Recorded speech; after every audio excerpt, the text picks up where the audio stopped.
الله الرحمن الرحيم ألف لام ميم حسب الناس أن يتركوا أن يقولوا آمنا وهم لا يفتنون.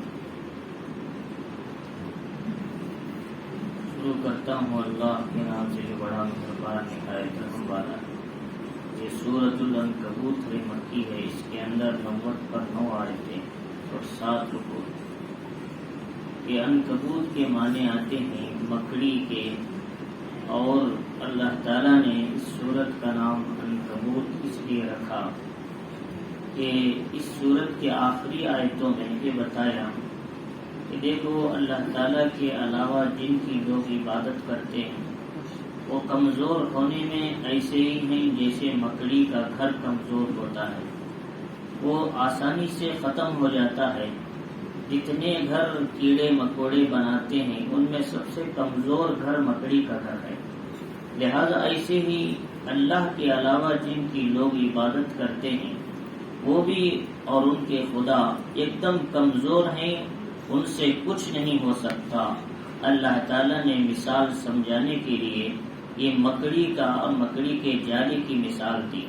تو اسی تعلق سے سورت کا نام سورۃ العنکبوت رکھا.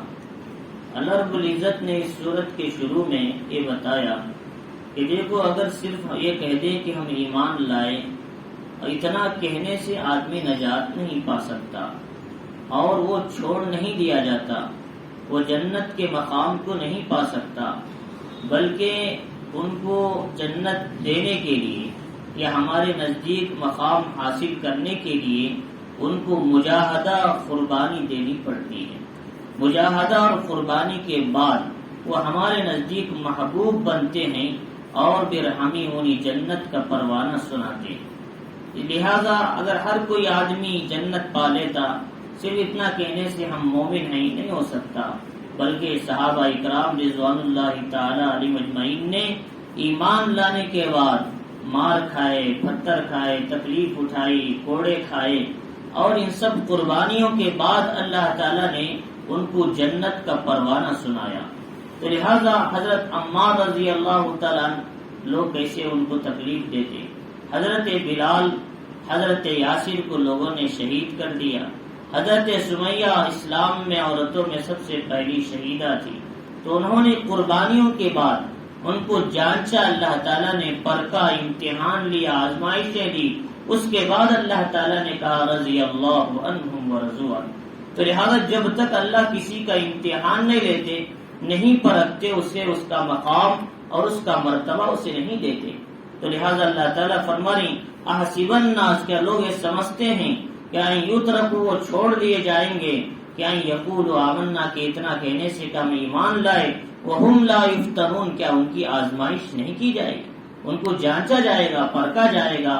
صحابہ اکرام کو احد میں بھی جانچا، اور بدر میں بھی، اور حنین میں بھی، خندق میں بھی، اور جنگ موتا میں بھی، ہر جگہ اللہ تعالیٰ نے صحابہ کو پرکھا، آزمائشیں لی. اس کے بعد اللہ تعالیٰ نے ان کو پسند کیا اور ان کو کیا ہے پکے اور کامل سچے مومن قرار دیا. چنانچہ یہ جو آیت ہے اس کے بارے میں علماء نے مختلف اقوال نقل کیے. علامہ علوسی رحمۃ اللہ علیہ نے لکھا ہے اپنی کتاب روح المعانی کے اندر کہ حضرت محجا ابن عبداللہ مولا عمر ابن خطاب رضی اللہ تعالیٰ عنہ، یہ حضرت عمر ابن خطاب رضی اللہ تعالیٰ عنہ کے آزاد کردہ غلام تھے، یہ کالے تھے محجا. فرمائے کہ حضرت سعید بن المسیب رضی اللہ تعالیٰ عنہ رحمۃ اللہ علیہ کے پاس ایک مرتبہ ایک کالے آدمی آئے. انہوں نے کیا ہے اپنے آپ کو شرمندہ محسوس کیا. تو حضرت سعید بن المسیب نے کہا ایک کالا ہونا یہ آدمی کے لیے کوئی عیب نہیں ہے، بلکہ کتنے ایسے کالے لوگ گزرے ہیں اللہ کے بڑے نیک گزرے ہیں. ان میں حضرت لقمان بھی کالے اور کیا ہے کالے کلوٹے تھے، اللہ کے محبوب تھے. حضرت مہجا یہ بدر میں شہید ہوئے، یہ بھی بڑے نیک تھے. ایسے ہی حضرت بلال حبشی کالے کلوٹے تھے، اللہ کو بڑے محبوب تھے. لہذا کہ تم بھی رنجیدہ مت ہو کہ کالا ہونا کوئی عیب کی بات نہیں ہے. تو حضرت مہجا یہ بدر میں شریک ہوئے. کفار کے مقابلے میں مسلمانوں میں سب سے پہلے جانے والوں میں حضرت مہجا تھے بدر میں. وہ حد کا الگ مسئلہ تھا، بدر کا مسئلہ بول رہا. تو لہذا جب آگے گئے تو عامر حضرمی نے آگے بڑھ کر حضرت مہجہ کو شہید کر دیا، مار کر، تیر مار کر. تو ان کی شہادت ہوئی تو ان کی بیوی اور ان کے گھر والے باپ وغیرہ آئے، رونے لگے، گڑ گڑانے لگے.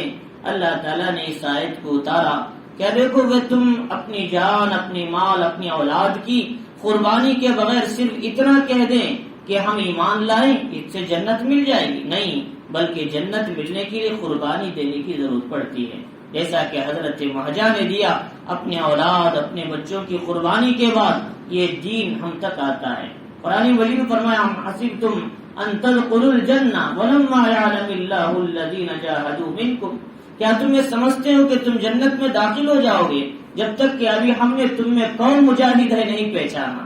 ولما یعلم اللہ الذین جاہدوا منکم ویعلم الصابرین، کون میدان جنگ میں کھڑنے والا ہے ثابت قدم، وہ یہ نہیں جانا. جب تک یہ نہیں پرکھیں گے اتنا آسانی سے جنت کا دخول نہیں ہو سکے گا. اسی لیے قرآن مجید میں ایک جگہ فرمایا سورہ توبہ میں ام حسبتم ان تترکوا ولما یعلم اللہ الذین جاہدوا منکم، کیا تم چھوڑ دیے جاؤ گے اتنا کہ بلکہ جب تک کہ تم میں مجاہد کون ہے، قربانی دینے والا کون ہے، یہ تحقیق نہ کی جائے. اور ولا رسول ہی وللمؤمنین ولیجا، اللہ اس کے رسول ایمان والوں کے سوا کیا ہے کسی اور سے دوستی کرتا ہے، یہ صرف اللہ اس کے رسول سے محبت رکھتا ہے، یہ جانچنے کے بعد ہی ہم اسے فیصلہ سناتے ہیں. تو لہذا یہ اللہ تعالیٰ ان سب آیتوں میں کیا بتائیں، آدمی صرف آسانی سے جنت میں نہیں جا سکتا، قربانیوں کے بعد جنت ملتی ہے. تو اللہ رب العزت صحابہ تو گردنیں کٹا کے قربانی دی، بیوی بچوں کو یتیم کر کے بیوہ بنا کر قربانیاں دی. ہم کو ایسی قربانی نہیں بلکہ امت میں چل پھر کر صرف دین کی بات بتانا ہے. یہ کوئی ایسے مسئلہ نہیں کہ آدمی کی جان اور مال اس میں کوئی خاص نہیں لگتا، اور انہوں نے تو اصلی جانیں دے دی، ہم نقلی جانیں دینا ہے، بس محنت لگانا ہے. تو لہذا تو اللہ رب العزت فرما رہی وَلَقَدْ فَتَنَّا الَّذِينَ مِن قَبْلِهِمْ فَلَيَعْلَمَنَّ اللَّهُ الَّذِينَ صَدَقُوا وَلَيَعْلَمَ الْكَاذِبِينَ، تحقیق کہ ہم ان سے پہلے والے لوگوں کو بھی آزمایا، پیغمبر جو گزرے کتنے بڑے بڑے. فَلَيَعْلَمَنَّ اللَّهُ الَّذِينَ صَدَقُوا، تاکہ جان لے کہ ایمان میں کون سچا ہے، وَلَيَعْلَمَنَّ الْكَاذِبِينَ، اور میں کون جھوٹا ہے. آدمی کے ایمان کے لحاظ سے وہ آزمایا جاتا ہے، اور آزمائشوں میں سب سے زیادہ اللہ تعالی حضرات انبیاء کی آزمائش کرتے تھے. کہ اشد البلائی الانبیاء ثم الامثل فالامثل، فرمایا اس کے بعد ان کے راستے پر چلنے والوں کی اللہ تعالی آزمائش کرتے ہیں. ایمان جیسا ہوتا ہے ویسی آزمائشیں انسان پر آتی ہیں تاکہ اس کے ایمان کو پرکھا جائے، اس کے ایمان کو ٹٹولا جائے. کئی حالات پر ایمان تو نہیں گر رہا ہے اس کا، اور مصیبتوں میں ایمان تو نہیں چھوٹ رہا ہے اس کا، اور کہیں مفلسی اور فقر و فاقے میں کہیں اس کا ایمان نکل کر کسی غیر مذہب کی طرف رجوع تو نہیں ہو رہا ہے. تو یہ اللہ تعالیٰ تحقیق کرتے ہیں. تو اللہ تعالیٰ نے پچھلے انبیاء کو بھی آزمایا تھا. اسی لیے روایتوں میں آتا ہے صحابہ اکرام نے کہا اللہ کے نبی، لوگ ہم کو مار رہے ہیں، پریشان کر رہے ہیں، آپ ہمارے لیے اللہ سے مدد کیوں طلب نہیں کرتے، بد دعا کیوں نہیں کرتے ان لوگوں کو. اللہ کے نبی نے فرمایا کہ اتنی تکلیف سے پریشان ہوئے. پہلے زمانے میں لوگوں کو گڑھا کھودا جاتا، اس میں بٹھایا جاتا، ان کی گروں کو، ان کے گردنوں کو، ان کے سروں پر آرے چلائے جاتے تھے، اور کتنے لوگ ایسے تھے ان کے سروں پر لوہے کی کنگیاں ڈال کر کھینچا جاتا تھا. جب جا کر یہ دین ہم تک پہنچا ہے تم صرف اتنی آسان تکلیف سے پریشان ہو گئے. حضرت خباب بھی ان میں تھے پوچھنے والوں میں. تو چنانچہ اللہ تعالیٰ فرمانی کہ ہم نے ان سے پہلے والوں کو بھی آزمایا ہے. ام حسب الذین یعملون السیئات، کیا وہ لوگ جو برا عمل کرتے ہیں خیال کر رہے ہیں ان یسبقونا، کہ وہ ہم سے آگے گزر جائیں گے، ہم انہیں نہیں پکڑیں گے برا عمل کرنے کی وجہ سے. سا ما یحکمون، یہ بہت برا فیصلہ کرتے ہیں. ہر برے عمل کرنے والے کو ہم برابر دیکھتے ہیں، اس کے عمل کا بدلہ دیں گے. من کان یرجو لقاء اللہ، جو کوئی اللہ سے ملاقات کی امید رکھتا ہے، فإن اجل اللہ لآت، یقیناً اللہ کی اجل اور موت تو آنے والی ہے، وہ قریب ہے. اللہ تعالیٰ سے وہ ملاقات کر لے گا کہ الموت حبیب یوصل الحبیب، الموت جسر، یہ موت ایک پل ہے. اس زمین اس زمین کے بیچ میں پانی نالا بہتا ہے، جیسا کہ ہمارے کینال کے اوپر برج لگی ہے. یہ برج جو ہے، یہ پل ہے، یہ موت پل بنتی ہے، اس کے ذریعے سے ایک حبیب سے دوسرے حبیب سے ملاقات کر لیتا ہے، ایک دوست اس کے ذریعے سے دوسرے دوست سے ملاقات کرتا ہے۔ مومن اللہ کا دوست ہے تو اللہ سے یہ بندہ موت کے ذریعے سے ملاقات کر لیتا ہے۔ تو لہذا جتنے اللہ والے گزرے، موت جب آنے لگی تو وہ ہنسنے لگے، کیوں؟ اس لیے کہ اپنے اللہ سے ملاقات کرنا ہے۔ کتنے منافق گزرے، موت آنے لگی تو کپ کپانے لگے، وہ ڈرنے لگے کہ ہماری موت ہونے کی وجہ سے ہمارے کیا ہے عذاب، ہماری سزا شروع نہ ہو جائے۔ تو چنانچہ حضرت شیخ فرید الدین عطار رحمۃ اللہ علیہ نیک آدمی تھے۔ ایک مرتبہ ایک عطار کی دکان پہ گئے، وہاں دیکھا کہ ایک آدمی عطر بیچ رہا ہے، ایک ایک عطر قیمتی عطریں، بتا یہ قسم کا، یہ ریٹ کا ہے، یہ وزن کا ہے۔ اب انہوں دیکھتے کھڑے تو انہوں نے پوچھا تم کون سا عطر لوگے؟ فرمایا کہ میں عطر لینے کے نیا میں دیکھ رہا ہوں کہ تمہاری جان اتنے عطروں میں پھنسی ہوئی ہے، کب نکلے گی؟ تو فرمایا کہ تم کیسے مرو گے؟ وہ نیچے سو گئے کلمہ پڑھ کر، تو ان کی وفات ہو چکی تھی۔ فرمایا میں ایسے مرتا ہوں۔ تو لہذا لوگ اللہ کے حبیب جو ہوتے ہیں، دوست ہوتے ہیں، کلمہ پڑھ کے آسانی سے دنیا سے رخصت فرماتے ہیں۔ تو چنانچہ اس لیے فرمایا کہ آدمی حبیب بننے کی کوشش کرے، اللہ کا حبیب، اور حبیب وہ بنتے ہیں جو اللہ کے حکموں پر زندگی گزارتے ہیں۔ اور فرمایا من کان یرجو اللہ ارجو لقاء اللہ، جو اللہ کی امید، ملاقات کی امید رکھتا ہے اللہ سے، وہ موت تو آنے والی یقیناً اجل، وہ سمیع العلیم، وہ سننے والا اور جاننے والا ہے۔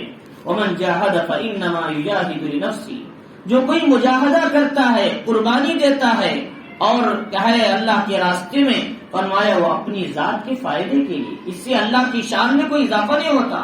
ہمارے چلنے اور پھرنے سے ہماری ذات کی اصلاح ہوتی ہے، ہم اللہ کے دین کو، اللہ کے ہماری وجہ سے اللہ کا دین کیا محتاج نہیں ہوتا۔ اس اللہ تعالیٰ چاہے تو کسی اور سے بھی کام لے سکتے ہیں۔ وَإِن تَتَوَلَّوْا يَسْتَبْدِلْ قَوْمًا غَيْرَكُمْ ثُمَّ لَا يَكُونُوا أَمْثَالَكُمْ، اگر تم نے وہ پھیر لیا تو اللہ تمہاری جگہ دوسروں کو لائے گا، وہ تمہاری طرح نہ ہوں گے، اللہ تعالیٰ فرمائے۔ تو چنانچہ اللہ تعالیٰ نے فرمایا ان اللہ لغنی عن العالمین، اللہ تعالیٰ جہاں عالم والوں سے بے نیاز ہے۔ والذین آمنوا وعملوا الصالحات، جو لوگ ایمان لائے، نیک عمل کرے، لنکفرن عنہم سیئاتہم، ان کی برائیاں ہم ان سے دور کر دیتے ہیں، ان کی جو بھی برائیاں ہیں ان کو کیا ہے ہم نیکیوں سے بدل دیتے ہیں۔ وَلَنَجْزِيَنَّهُمْ أَحْسَنَ مَا كَانُوا يَعْمَلُونَ، اور ان کے جو بہترین عمل ہے اس کا بدلہ بھی ہم دیتے ہیں۔ اللہ رب العزت فرما رہی من عمل صالحا من ذکر او انثى وهو مؤمن فلنحيينه حياة طیبہ ولنجزينهم اجرهم باحسن ما كانوا يعملون، جو کوئی ابھی ایمان لائے، چاہے مرد ہو یا عورت، اس میں مرد اور عورت کا کوئی اختلاف نہیں ہے، مرد تہجد پڑھ سکتا ہے تو عورت بھی پڑھ سکتی، مرد اگر جنت جانا چاہتا ہے تو عورت بھی جا سکتی، اعمال میں کہ ایک دوسرے کے پیچھے رہنے کی کوئی ضرورت نہیں، ہر کوئی آگے بڑھے۔ سارعوا الی مغفرۃ من ربکم وجنۃ عرضها السماوات والارض، دوڑ لگاؤ، مسابقہ کرو اس جنت کی طرف جس کی چوڑائی آسمان اور زمین کے برابر ہے۔ اب فرمایا یہ چوڑائی کا ذکر ہے، لمبائی کتنی ہوگی کسی کو اندازہ نہیں۔ تو چنانچہ اس نے فرمایا تو یہ اللہ تعالیٰ فرمایا جو کوئی مرد و عورت نیک عمل کریں گے اور اللہ تعالیٰ دنیا میں پاکیزہ زندگی دیں گے، موت کے بعد ان کے عمل کا بہترین بدلہ عطا فرمائیں گے۔ وَلَنَجْزِيَنَّهُمْ أَجْرَهُمْ بِأَحْسَنِ مَا كَانُوا يَعْمَلُونَ، اللہ فرمائے وَلَنَجْزِيَنَّهُمْ أَحْسَنَ الَّذِي كَانُوا يَعْمَلُونَ، ہم ان کے عمل کا بہترین بدلہ دیتے ہیں۔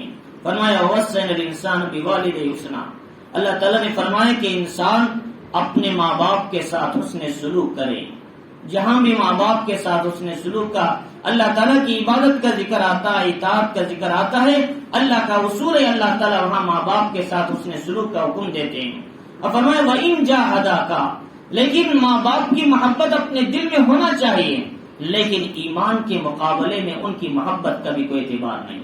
اگر وہ ایمان کے خلاف جانے کے حکم دے رہی، شریعت کے خلاف جانے کا حکم دے رہے، ان کی محبت کو بازو رکھ دیا جائے، شریعت پر عمل کیا جائے۔ اللہ تعالیٰ فرما رہے حضرت سعد بن ابی وقاص رضی اللہ تعالیٰ ان کی والدہ حمنہ بنت ابی سفیان تھی، وہ اسلام نہیں لائے تھی، حضرت سعد اسلام لائے تھے۔ تو ان کی والدہ نے کہا کہ دیکھو بیٹا، جب تک تم اپنے اسلام سے پھر کر کفر میں نہ آ جاؤ گے، جب تک میں نہ کچھ کھاؤں گی نہ کچھ پیوں گی۔ اب دیکھو مسئلہ آ گیا، ایک طرف ماں کی محبت کا، ایک طرف ایمان کی محبت کا. تو انہوں نے کیا ہے 2 دن یا 3 دن تک ایسے ہی بھوکی رہی. ایک دن حضرت سعد بن ابی وقاص رضی اللہ تعالیٰ عنہ اپنی ماں کے پاس گئے اور کہا اے ماں کہ تم یہ نہ سمجھنا کہ میں اپنے دین سے پھرنے آیا ہوں، تمہارے پاس ایک جان ہے، اگر ایسی 100 جانیں تمہارے پاس رہیں وہ سب کے سب ختم ہو جائیں جب بھی محمد رسول اللہ صلی اللہ علیہ وسلم کے دین کو میں چھوڑنے والا نہیں ہوں. تمہاری جان جا سکتی ہے لیکن میرا ایمان دل سے نہیں نکل سکتا. یہی تھے صحابہ اکرام کہ ماں باپ کی محبت کو چھوڑا لیکن اللہ کے دین کو نیچے گرنے نہیں دیا.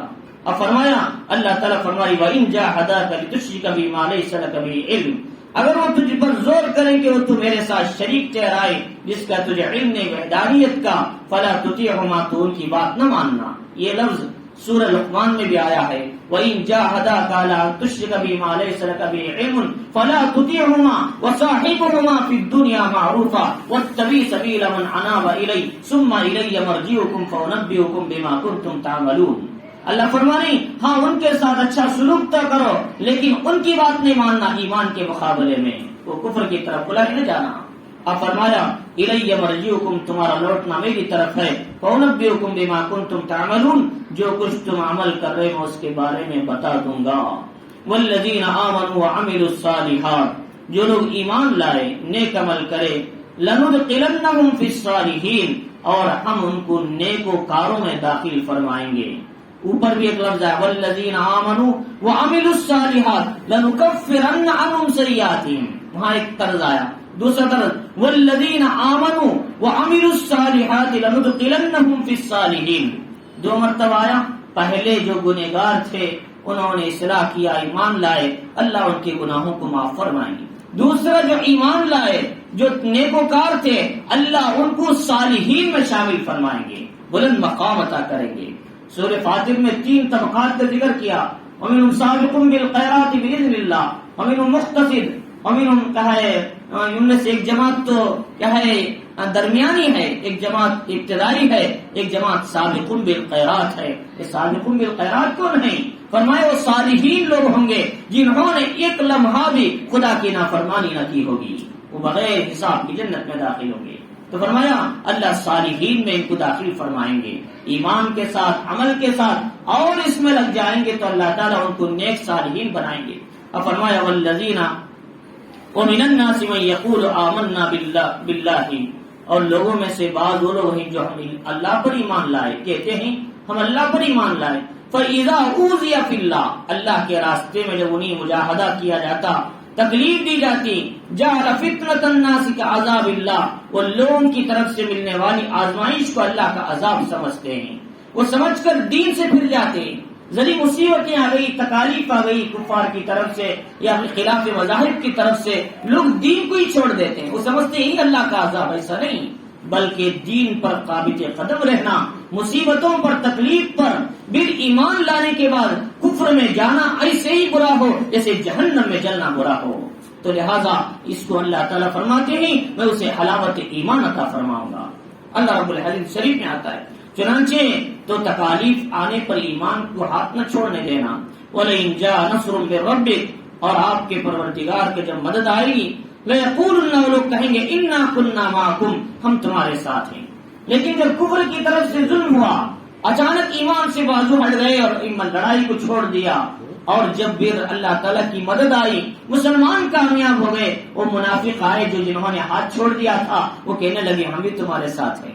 یہ منافق کی علامت ہے. وقت آتا ہے، موقع ملتا ہے کہ دین کی ہدایت سے اور مسلمانوں کا، ایمان والوں کا ہاتھ چھوڑ دیتا ہے، لیکن بھی وہ ایمان والوں کو کامیابی ملتی ہے تو کہتا ہے ہم بھی تمہارے ساتھ تھے. یہ منافق کی علامت ہے. فرمایا منافق 3 قسم کی عادتیں ہیں کہ آیت المنافق ثلاث، اذا حدث کذب، بولے تو جھوٹ بولے، اذا وعد اخلف، وعدہ کرے تو خلاف ورزی کرے، اذا تؤمن خان، اور جب اسے پایمانت رکھی جائے تو خیانت کرے. یہ منافق کی علامت ہے.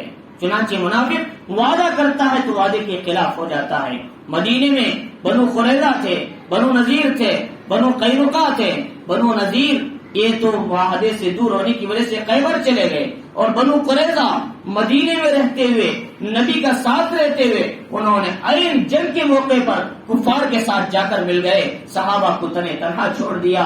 اللہ تعالیٰ کی طرف سے حکم آیا، نبی جنگ خندق سے تم ہتھیار مت اتارو، پہلے وعدہ عہد توڑنے والوں کا مقابلہ کرو، بنو قریظہ کو ختم کرو، کیونکہ انہوں نے تمہارے عہد کو توڑا ہے، اور وعدہ خلافی کرنا یہ میرے نزدیک بہت ہی ناپسند عمل ہے۔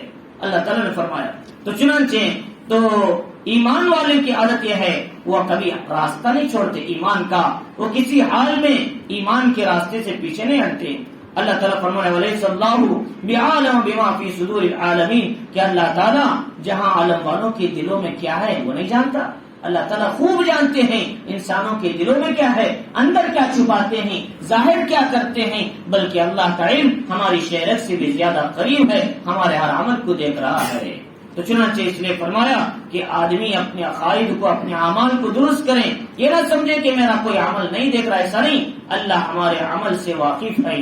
فرمایا اللہ تعالیٰ نے سورۃ المجادلہ میں کہ تم میں سے کوئی 3 ہوں گے تو چوتھا تمہارا رب تمہارے ساتھ ہوگا، تم 4 ہوں گے 5واں تمہارا رب تمہارے ساتھ ہوگا، تم کہیں جہاں کہیں بھی رہو اللہ تمہارے ساتھ موجود ہوگا، اللہ کا علم اس کے تمہارے ساتھ ہوگا، تم اس سے بچ نہیں سکتے۔ اللہ رب العزت نے فرمایا کہ وَلَيَعْلَمَنَّ اللَّهُ الَّذِينَ آمَنُوا وَلَيَعْلَمَنَّ الْمُنَافِقِينَ، یہ آزمائش، یہ تو تکلیفیں اس لیے تاکہ ان میں پکا ایمان والا کون ہے جان لے، پڑھ کے ان کو جانچے، ان کا امتحان لے۔ وَلَيَعْلَمَنَّ الْمُنَافِقِينَ، منافق کون ہے جان لے، جنگ کی مصیبت پر، آنے والی تکلیفوں پر جنگ چھوڑ کر، میدان چھوڑ کر بھاگنے والا یہ منافق ہے، اور میدان جنگ میں کھڑنے والا یہ مومن ہے۔ ان دونوں میں فرق کرنے کے لیے ایسے حالات لاتے ہیں اللہ تعالیٰ۔ تو چنانچہ اللہ رب العزت نے فرمایا وَقَالَ الَّذِينَ كَفَرُوا لِلَّذِينَ آمَنُوا، کافر لوگوں نے کہا ایمان والوں سے اتبعوا سبیلنا، ہمارے راستے پہ چلو، اگر کچھ گڑبڑ ہو گئی تم جہنم میں گئے تو تمہارے گناہ ہم اٹھا لے کر تمہیں جنت میں بھیج دیں گے۔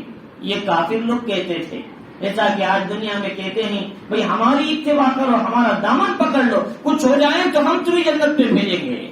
یہ جیسا ہوتا ہے، فرمایا جائے دامن پکڑنے سے تھوڑی جنت ملتی ہے، وہاں کچھ ہونے کا وہاں کوئی گارنٹی دے سکتا ہے، وہاں جاتی تھر تھر انسان کامتا ہے، وہاں کچھ ہونے کا کیسے دیکھے گا؟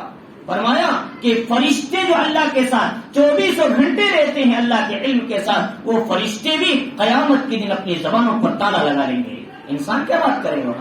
تو چنانچہ اللہ رب العزت فرمانی وہ لوگ کہیں گے کہ ہم تمہاری گناہوں کو اٹھا لیں۔ اللہ فرمانی وما هم بحاملین من خطاياهم من شيء، وہاں کوئی کسی کے گناہ نہیں اٹھائے گا، نہ باپ بیٹے کے گناہ، نہ بیٹا باپ کے گناہ، نہ پیر مرشد کے مرشد نہ اپنے مرید کا گناہ، نہ مرید اپنے مرشد کا گناہ، کوئی کسی کا نہیں اٹھائے گا، ہر کوئی اپنے اپنے عمل کی فکر میں لگا ہوگا، بلکہ ننگے ہوں گے، ان کو اپنی ننگا ہونے کا احساس تک نہ ہوگا، ہر ایک اپنے اپنی فکر میں لگے ہوں گے، تو وہاں کیسے پکڑیں گے دامن؟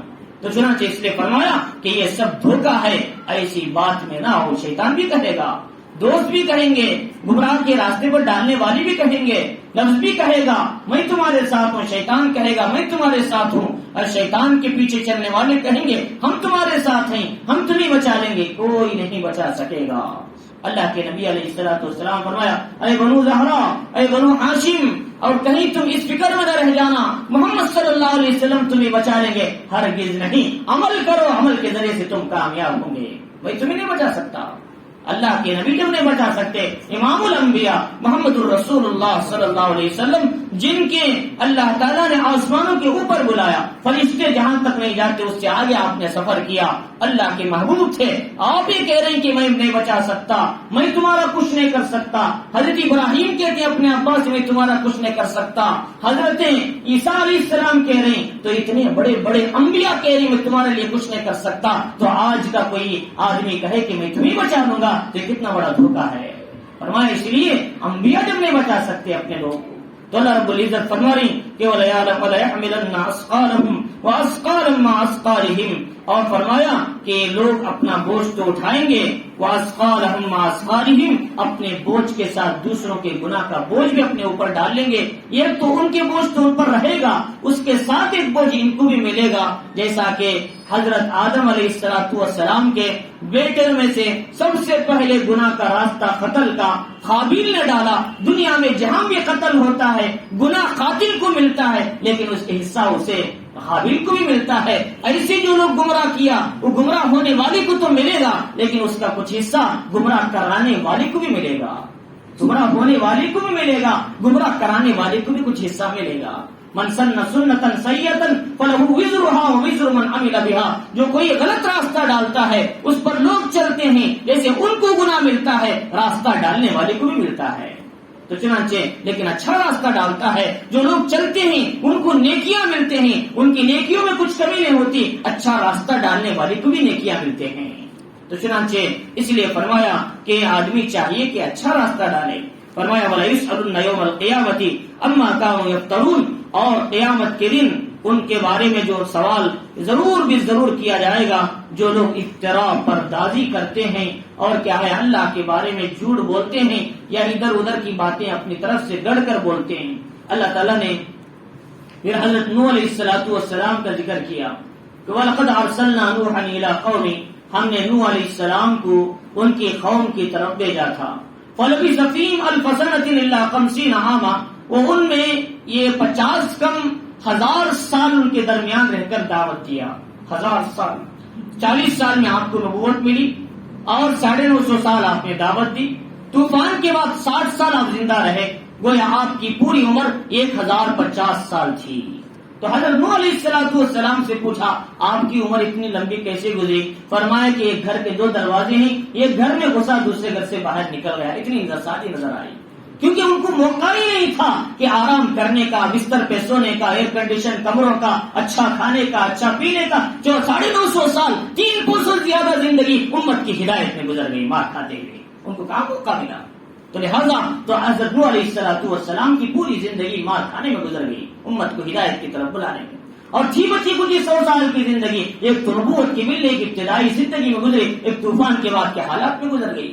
تو چنانچہ اس لیے فرمایا کہ حضرت نوح علیہ السلام ان میں مسلسل دعوت دیتے رہے، اور جب بھی دعوت دیتے انی کلما دعوتهم لتغفر لهم جعلوا اصابعهم في اعذارهم، کانوں میں انگلیاں رکھ لیتے تھے، واستغشوا ثيابهم، کپڑا ڈال لیتے، منہ پر ان کو دیکھنا بھی نہیں چاہتے تھے. یہاں تک ان کے حالات آئے. چنانچہ اللہ رب العزت نے پھر نوح علیہ السلام نے الگ بھی انفرادی بھی اجتماعی دعوت دی اور نہ مانی. اللہ تعالیٰ نے 40 سال پہلے ہی نسلوں کو بند کر دیا، کوئی اولاد پیدا نہیں ہوئی. حکم دیا یوں اب ان پر کوئی ایمان لانے والا نہیں، اب ان پر اللہ کا عذاب آنے والا ہے. نوح علیہ السلام نے کہا لا رب لا تذر علی الارض من الکافرین دیارا، کسی سرکش کو زمین پر نہ چھوڑ، اگر چھوڑے گا ان کی اولاد بھی کافر پیدا ہوگی، جو ایمان بچے کچھ ایمان والے ہیں ان کو بھی گمراہ کر دے گی. تو اللہ تعالیٰ نے آپ کی دعا قبول فرمائی اور اس کے نتیجہ کیا ہوا؟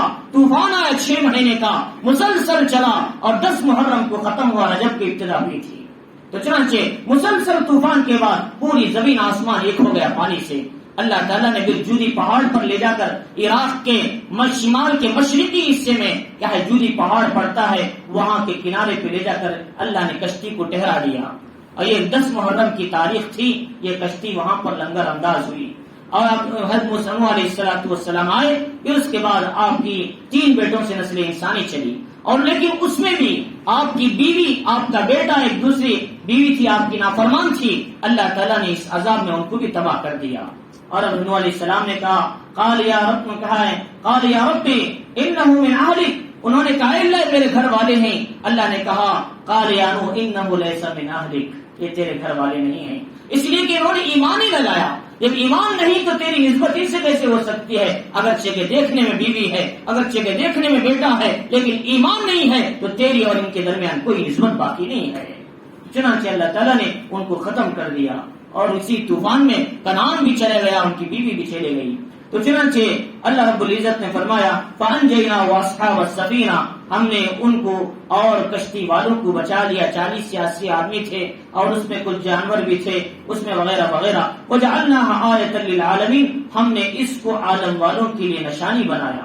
وَإِبْرَاهِيمَ إِذْ قَالَ لِقَوْمِهِ اعْبُدُوا اللَّهَ وَاتَّقُوهُ، اور ابراہیم علیہ السلام جبکہ انہوں نے اپنی قوم سے کہا، حضرت نوح کی بات تو اجمالاً ذکر کیا اور اتنے میں ختم ہوئی، تو ایک میں ایک مسئلہ سمجھاؤں۔ اللہ تعالیٰ کو بندے بڑے محبوب ہیں، اللہ تعالیٰ پھر بھی دیکھ کر بھی اللہ تعالیٰ بندوں کو معاف فرما دیتے ہیں، اللہ نہیں پکڑتے۔ اللہ حلیم ہے، اللہ علیم ہے، جتنا بندوں کے گناہوں کو جانتے ہیں اتنا اللہ برداشت بھی کرتے ہیں۔ وَكَانَ اللَّهُ عَلِيمًا حَلِيمًا وَلَوْ يَأْخُذُ اللَّهُ النَّاسَ بِمَا كَسَبُوا مَا تَرَكَ عَلَى ظَهْرِهَا، اللہ لوگوں کے گناہوں پر پکڑتے تو پھر کوئی جاندار اس روئے زمین پر نہ رہتا، سب ختم ہو چکے ہوتے، لیکن اللہ تعالیٰ معاف فرماتے ہیں۔ لیکن امت میں دو قسم ہیں، ایک امت دعویٰ ہے، ایک امت اجابہ ہے۔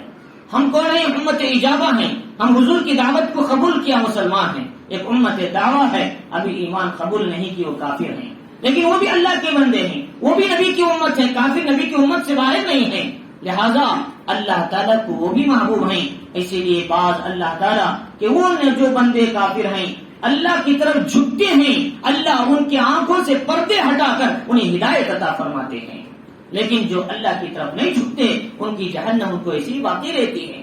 اللہ تعالیٰ کو دونوں محبوب ہیں، مسلمان بھی یہ بھی محبوب ہے۔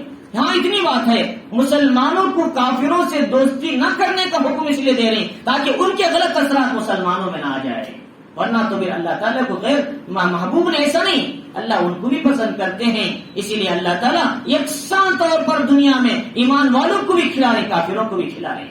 اسی لیے حضرت نوح علیہ السلام کو طوفان نوح کے بعد حکم دیا، اے نوح جو مٹی بچی کچی مٹی ہے طوفان کی ہانڈیاں بناؤ۔ نوح علیہ السلام ہانڈیاں بنانے لگے، بہت بڑا راس جمع ہو گیا ہانڈیوں کا، دھوپ میں چھپتے سکتے۔ اس کے بعد اللہ نے حکم دیا نوح ایک ایک ہانڈی کو توڑتے جاؤ۔ پھر نوح علیہ السلام نے کہا اے اللہ، اپنے دل میں، ظاہر میں نے کہا اللہ سے ڈرتے تھے وہ بھی، اپنے دل میں کہا اے اللہ یہ ہانڈیاں بڑی محنت سے میں نے بنایا، کتنی محنت میری لگی ہوگی اس میں، اور اس کو سکھانے میں، اس کو بنانے میں۔ دل میں خیال آیا کہ پھر میں اتنی یہ ہانڈی جو میں نے محنت سے بنائی اس کو توڑنا ہے، کتنی تکلیف ہوتی دل کو۔ تو حضرت نوح علیہ السلام کی دل کی بات اللہ نے جان لیا، علیم بذات الصدور ہے، اللہ دلوں کی باتوں کو جانتا ہے۔ حضرت نوح سے کہا اے نوح، جب تم نے کہا لا تذر علی الارض من الکافرین دیارا، اے اللہ اس زمین پہ کسی کافر کو نہ چھوڑ، سب کو تباہ فرما، تو جب مجھے کتنا تکلیف ہوگی، میں نے اس بندوں کو بنایا اور اس کو میں ختم کرنے کا حکم دے رہے ہیں۔ تو لہٰذا اللہ تعالیٰ کو غیر بھی محبوب ہے، اس لیے کہ ہاں اتنی بات ہے ان کو ہدایت ابھی نہیں ملی، وہ ابھی نہیں سمجھے، وہ ہدایت کی طرف نہیں آئے۔ تو لہذا اللہ رب العزت فرمانی انما تعبدون ابراہیم اذ قال لقومه، تو ابراہیم علیہ السلام نے اپنی قوم سے کہا اعبدوا اللہ، اللہ کی عبادت کرو، واتقوه اور اسی سے ڈرو، ذالکم خیر لکم ان کنتم تعلمون، یہ تمہارے لیے بہتر ہے اگر تم جانتے ہو۔ ابراہیم علیہ السلام اور جب جس ماحول میں پیدا ہوئے کفریہ ماحول تھا، آزر آپ کے باپ بدھ بنا کر ابراہیم سے کہتے لے جاؤ اس کو بازار میں بیچو، حضرت ابراہیم کہتے لوگوں لو اس کو نہ نفع دے سکتا ہے نہ نقصان دے سکتا ہے، لے جاؤ اپنے گھروں میں اس کو توڑو۔ حضرت ابراہیم علیہ السلام کہتے تو ان کے باپ پیچھے آزر کہتے کہ اے ابراہیم یہ کیا کہہ رہا ہے تو، چل کل سے تو تجارت نہیں کر سکتا، تو چلیے میں دوسرے کو دے دیتا ہوں۔ ابراہیم علیہ السلام وہ تجارت چھوڑ دیا، اس لیے کہ والد کا حکم تھا۔ چنانچہ بعد میں انہوں نے اپنی قوم کے خلاف ہو گئی، ان کی قوم، ان کا بادشاہ بھی ان کے خلاف ہو گیا۔ پھر ان کے ابا نے دھمکی دی ابراہیم اگر تو باز نہیں آیا میں تجھے پتھر سے مار مار کر ختم کر دوں گا، لارجمنک وہجرنی ملیا، مجھ سے دور ہو جا، میرے وطن سے چلا جا، میں تجھے دیکھنا بھی نہیں چاہتا۔ لیکن ابراہیم علیہ السلام اپنے ابا کے لیے کہا ساستغفر لک ربی انہ کان بی حفیا، اے ابا میں چلے تو جاؤں لیکن میں آپ کے لیے استغفار کرتا رہوں گا، میرا رب مجھ پر بڑا مہربان ہے۔ تو لیکن ان کو معلوم ہوا بعد میں میرے ابا اسلام لانے والے نہیں ہیں، دین پر آنے والے نہیں، تو انہوں نے دعا کرنا بھی چھوڑ دیا، آزر کا کفر کی حالت میں انتقال ہو گیا۔ تو چنانچہ انہوں نے اپنی قوم سے کہا اللہ کی عبادت کرو اور اسی سے ڈرو، انما تعبدون من دون اللہ اوثانا، کیا تم اللہ کو چھوڑ کر بتوں کی عبادت کرتے ہو؟ وثن کہتے ہیں جو بت ہے، یعنی یہ ایک صنم ہے ایک وثن ہے، صنم کہتے ہیں معمول پتھر وغیرہ کے جو بت بنا لیتے ہیں. وثن کہتے ہیں جیسے درخت کو ہم نے خدا بنا لیا یا کسی پتھر کو ہم نے خدا بنا لیا رکھ کر اس کے اطراف میں چکر لگائے وغیرہ وغیرہ، یہ بھی وثن ہے. اور ایک بت ہے اسے صنم کہتے ہیں جو مورتی کی شکل میں انسان کی شکل میں بنا لیا، جیسا کہ مکے میں 360 بت تھے وہ صنم تھے. ایک ہے وثن. آج امت مسلمہ کا بڑا طبقہ وثن کی عبادت میں لگا ہوا ہے. چنانچہ جہاں بھی نیم کا درخت ہوتا ہے لوگ اس کے اطراف میں جھنڈے وغیرہ لگا کر اس کے یہاں بتیاں لگاتے ہیں، وہاں مٹھائیاں چڑھاتے ہیں، وہاں چکر لگاتے ہیں. سمجھو بت کی عبادت کرنا، اس کے اطراف چکر لگانا اور اس درخت کی طرف چکر لگانا دونوں برابر ہے. غیر میں مسلمان میں کیا فرق ہے؟ میں ایک ساتھی سے کہا حضرت آؤ نماز کے لیے، تو انہوں نے کہا حضرت میں کٹے کے پاس نماز پڑھ لیتا ہوں، میری عبادت ہوتی ہے. دیکھو ان کا ایمان کہاں تک کمزور ہو چکا ہے. فرمایا کہ یہ وثن ہے، وثن جس کو بھی ہم خدا بنا لیتے ہیں، درختوں کو پتھروں کو رکھ کر ہم خدا بنا لیتے ہیں یا پھر اس سے ہونے کا یقین کرتے ہیں. جیسے بت کی پرستش کرنا کافر کا کام تھا، ویسا مسلمان بھی اگر یہ کام کرتا ہے تو اس میں اور کافر میں کیا فرق رہا؟ تو چنانچہ اس لیے فرمایا کہ ان راستوں کو بھی روکنا ہے، ان راستوں کو بھی روکنا ہے. چنانچہ حضرت شیخ عبد القادر جیلانی رحمۃ اللہ علیہ اگر ولو بالفرض اس زمانے میں ہوتے تو اس کی گردن اڑا دیتے جو حضرت کا نام بول کر وہاں مذاق کرتا ہے. حضرت شیخ کیا ہے بڑے جلال والے تھے. حضرت شیخ کی مجلس میں جو بیٹھتا تھا آپ کے واعظ و نصیحت کو سن کر اس کی موت ہی ہو جاتی تھی. ایسے کہے عظیم واعظ ہوتے تھے اور آپ بڑے جلال والے بھی تھے. شرک کے خلاف بدعت کے خلاف بڑے سخت تھے آپ. چنانچہ آج امت مسلمہ حضرت کے نام کو کیا ہے بدنام کر رہی ہے.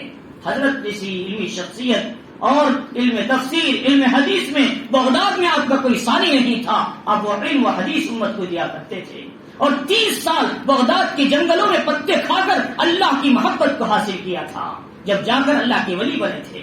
تو چنانچہ حضرت شیخ عبد القادر جیلانی رحمۃ اللہ علیہ نے فرمایا کہ جو آدمی ہے بدعات کو ایجاد کرتا ہے اور نبی کی سنت کے خلاف چلتا ہے وہ ایمان والوں میں اس کا حصہ نہیں ہو سکتا.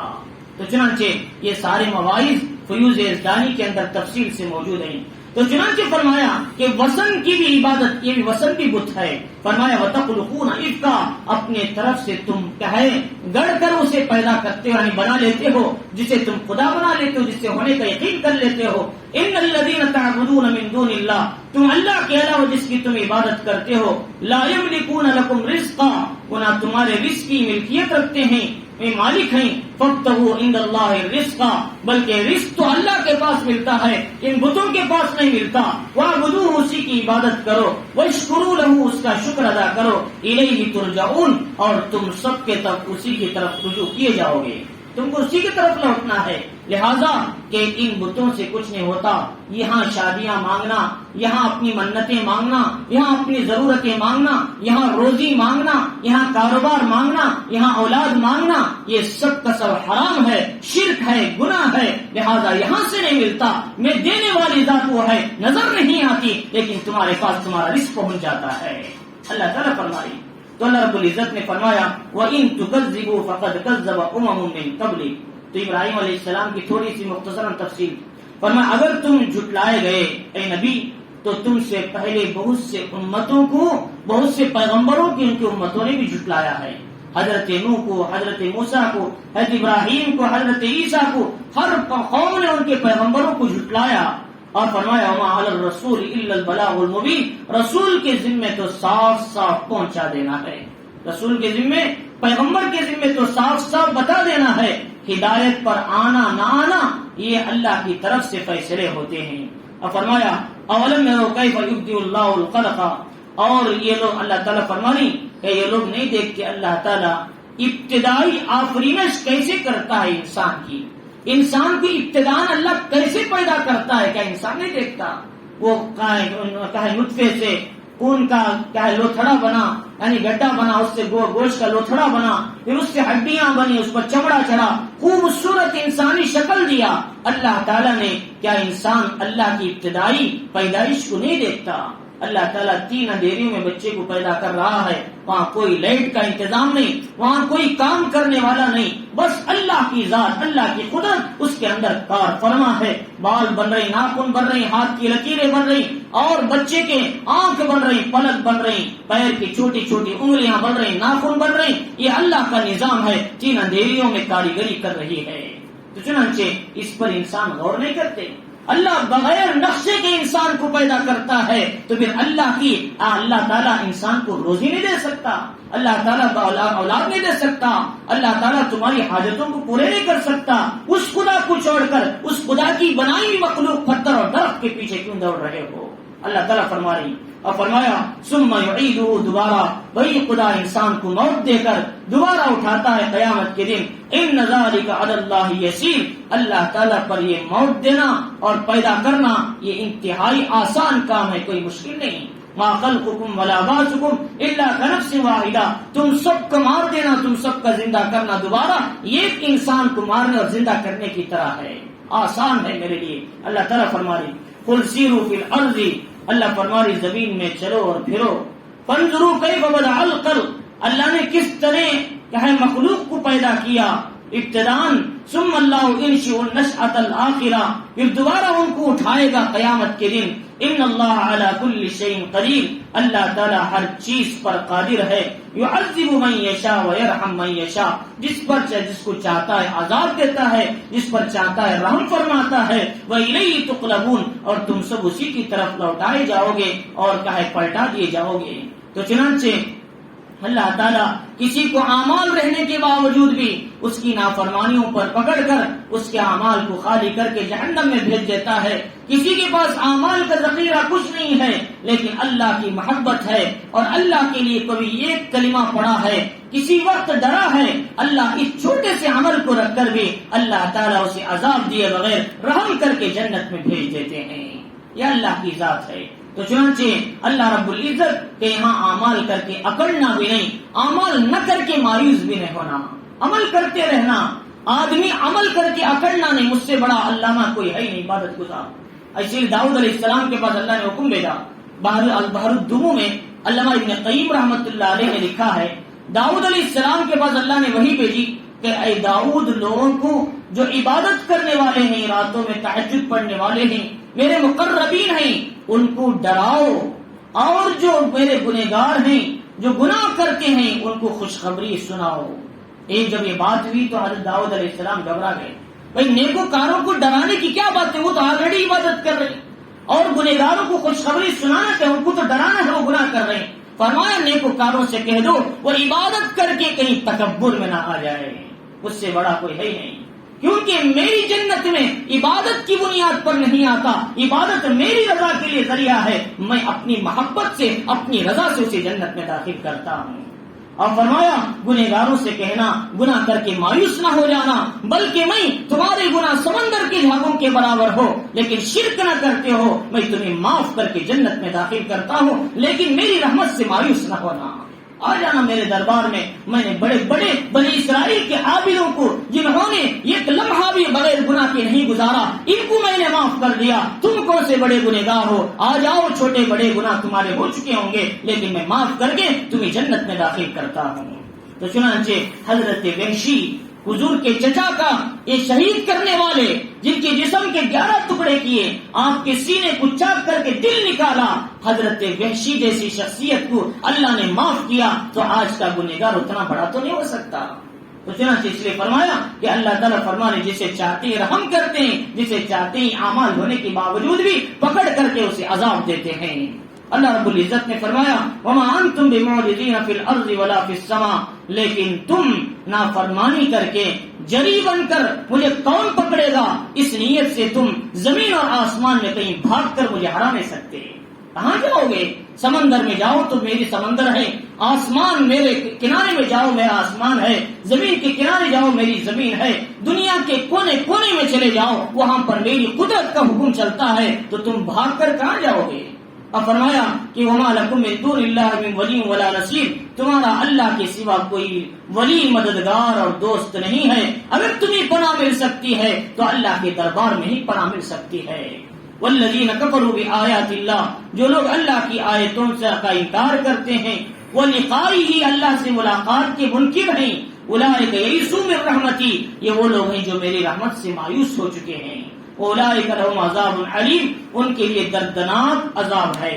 فما کان جواب قومہ الا ان قالوا اقتلوه، جب بھی کوئی پیغمبر آتے تھے اپنی قوم کو دین کی بات بتاتے تو ان کی قوم کا ایک ہی جواب ہوتا، یا تو ان کو قتل کرو یا جلا دو، ان کی بات کل سے دوبارہ ان کی بات نہ چلے، کل سے ہمارے معبودوں کے خلاف کوئی بات نہ ہو۔ اپنے پہلے آنے والے پیغمبروں کے ساتھ ان کی قومیں ایسے کرتی۔ حضرت عیسیٰ علیہ السلام کے زمانے میں کتنے آپ کے حواریین تھے جو دین کی بات امت کو بتاتے تھے، یہودیوں نے باوجود جاننے کے تورات کا علم رکھتے ہوئے ان لوگوں کو آگ میں جلایا تھا، صرف ایک اللہ کی وحدانیت بتانے کی بنیاد پر۔ تو چنانچہ تو جو بھی ان کے پاس آتے ہیں ان کو جن کا جواب یہ ہوتا تھا کہ یا تو ان کو جلاؤ یا ان کو قتل کرو، فانجر اللہ من النار، اللہ تعالیٰ نے ان کو آگ سے بچا لیا۔ ان فی ذلک لآیات لقوم یوقنون، بے شک اس میں ایمان والوں کے لیے نشانیاں ہیں۔ اللہ تعالیٰ نے ابراہیم علیہ السلام کو کیسے آگ سے بچایا، کتنے ایسے بڑے بڑے لوگ گزرے ہیں، اللہ تعالیٰ نے وہ آگ میں جانے کے باوجود ان کے جسم کا ایک کپڑا تک نہیں جلا، ایسے بھی تھے، کہیں ایسے بہت سے لوگ گزرے ہیں۔